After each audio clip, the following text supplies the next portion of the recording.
So once again on the trail of the elongated skulls, elongated headed people, and their relationship to megalithic structures. This person was from the Wadi culture. They were the great, powerful people prior to the Inca in the highlands.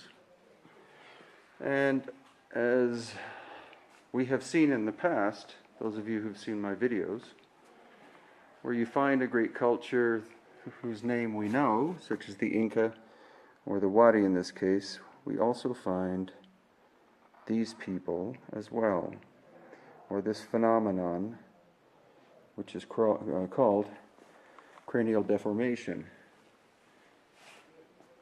So it's in places where we find these that we also find great works of architecture and engineering.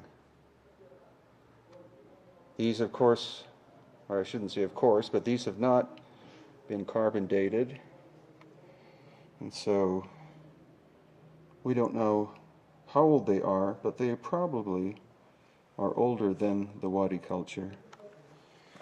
And like with the Paracas people on the coast, with the largest elongated skulls, and amongst the Inca, we find this phenomenon, which is trepanation or trephination. And this is surgery done in the distant past.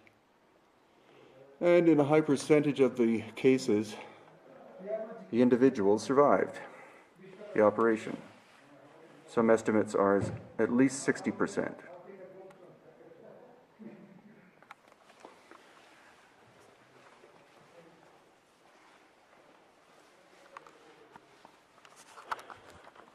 And where you find the elongated skulls, as I said, you find engineering works, often in stone, at least in the highlands where you have stone, or on the coast, adobe, pyramids, or great structures. And this is in the Ayacucho area where we find these aqueducts. Now, this is a volcanic stone. Of what hardness, I don't know. But you can see they've clearly been shaped. The common belief is that they were part of a water movement system.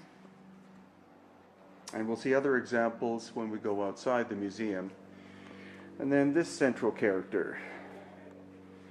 And you can see, looks kind of Egyptian, whether that's the case or not, but you can see he or she was also part of this presumed water system. Could have been a fountain.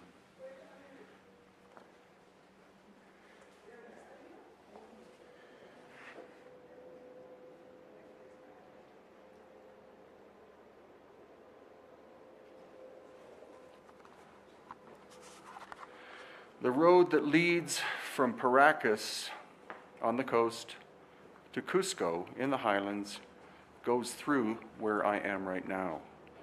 And it's no mystery to me that here we find masterful engineering works and also elongated skulls. Next we'll go outside.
And again, Wadi period walls. And then all of a sudden there's this.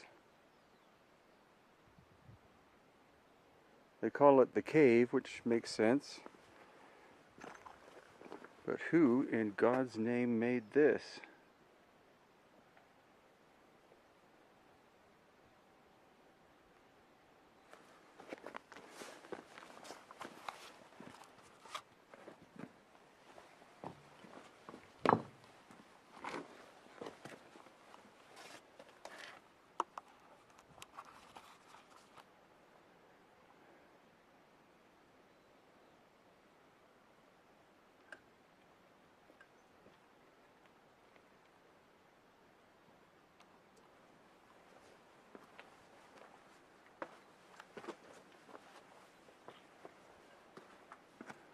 Clearly, this was once sealed up.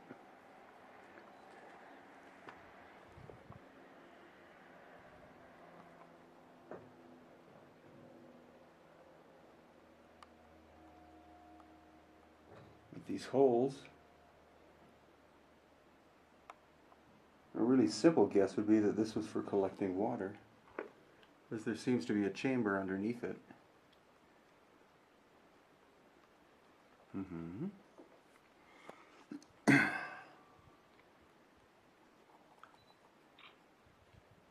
But it can't be the same people who made the walls. You notice that's broken. Somebody probably smashed it through it, thinking gold or something was hiding. Same thing with the front. This was broken off. This piece was broken off. You see, these two would have slid together and fit together quite nicely. Now, if it was for water storage by some megalithic culture, the water could come through this hole here. But what would they have made the actual draining system, or, collection system out of? And that one's been recycled from an earlier function because the interior is quite inferior to the interior of this.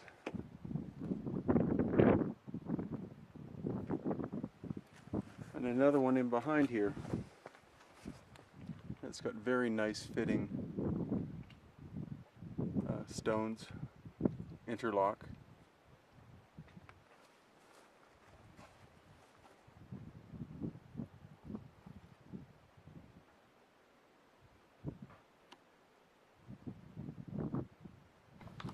And when you look down to the surface, as if you were looking at a tabletop, it's not perfectly flat. I stupidly did not bring my measuring instruments with me because I didn't think we'd find this today. And looking down the line here,